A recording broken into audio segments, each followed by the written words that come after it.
দুটি দেশের দুটি রাজধানী।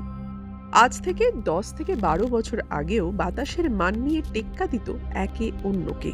তবে এখন ছবিটা অনেকটাই আলাদা। ভারতের রাজধানী দিল্লির বাতাসে ভেসে বেড়াচ্ছে 20। একিউআই প্রায়ই অতিক্রম করে যাচ্ছে 350-এর মাত্রা। অন্যদিকে প্রতিবেশী দেশ চীন, যাদের সঙ্গে আমাদের একাধিক বিষয়ে প্রতিযোগিতা চলতেই থাকে। সেই দেশ তাদের রাজধানী বেজিংকে অনেকটাই বসবাসযোগ্য করে তুলতে পেরেছে। বেজিংয়ের বায়ু এখনো সম্পূর্ণ পরিষ্কার না হলেও প্রতি বছরই কমছে দূষণ ও বাতাসে PM2 পার্টিকেলের পরিমাণ। কিন্তু দিল্লি রয়েছে দিল্লিতেই। কোন জাদুমন্ত্রে সফল চীন? কি শিক্ষা নিতে পারে দিল্লি? বেজিংয়ের বাতাস একদিনে উন্নত হয়নি। বহুদিন ধরে বহু প্ল্যান, অ্যাকশন ও সদিচ্ছার ফসল এই সাফল্য। 2008 সালে বেজিংয়ে অনুষ্ঠিত হয় অলিম্পিক।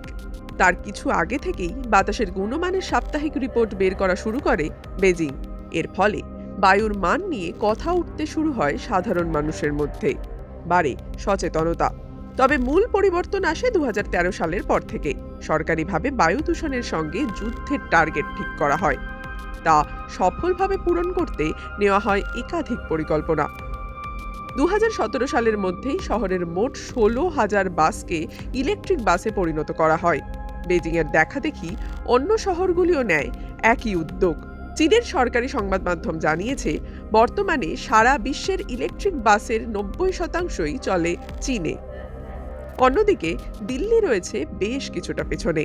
2026 সালের মধ্যে সম্পূর্ণ সরকারি বাস পরিষেবাকে ইলেকট্রিক বাসে রূপান্তরিত করার সিদ্ধান্ত নিয়েছিল দিল্লি। তবে সংখ্যাটা সন্তোষজনক নয়। 2025 সালের শেষে এসে দিল্লিতে ইলেকট্রিক বাসের সংখ্যা 3,500-এর কিছু বেশি। সম্প্রতি দিল্লির মুখ্যমন্ত্রী রেখা গুপ্তা জানিয়েছেন, 10,000 ইলেকট্রিক বাসের টার্গেট পূরণ করতে 2027 সালকে পাখির চোখ করছে দিল্লি সরকার। অর্থাৎ যে সাফল্য চীন 2017-তেই অর্জন করেছিল, সেই মাইলস্টোন আমরা এখনো ছুঁতে পারিনি। তবে শুধু ভেহিকেল না, আরও কিছু নীতিগত পরিবর্তনের মাধ্যমে বায়ু দূষণের রোগ থেকে সেরে উঠেছে বেজিং। শহরাঞ্চল থেকে কারখানা ও তাপবিদ্যুৎ কেন্দ্রগুলি শহরের বাইরে নিয়ে যাওয়া হয়েছে। বহু তাপবিদ্যুৎ কেন্দ্রকে পরিণত করা হয়েছে পরমাণু ও জলবিদ্যুৎ কেন্দ্রে। অন্যদিকে দিল্লি শহরের 300 কিলোমিটারের মধ্যেই রয়েছে 6টি তাপবিদ্যুৎ কেন্দ্র। দিল্লির ভিতরেই বদরপুরে রয়েছে একটি তাপবিদ্যুৎ কেন্দ্র, যার প্রধান জ্বালানি কয়লা। বেজিংয়ের এই কেস স্টাডি আমাদের চোখে আঙুল দিয়ে দেখিয়ে দেয়, সুষ্ঠু নীতি নির্ধারণের মাধ্যমেই সমস্যার সমাধান সম্ভব।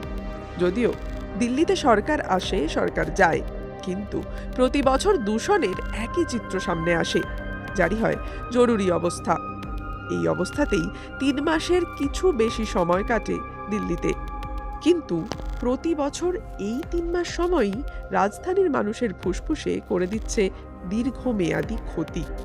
আদৌ কি সদিচ্ছা রয়েছে? ওঠে প্রশ্ন।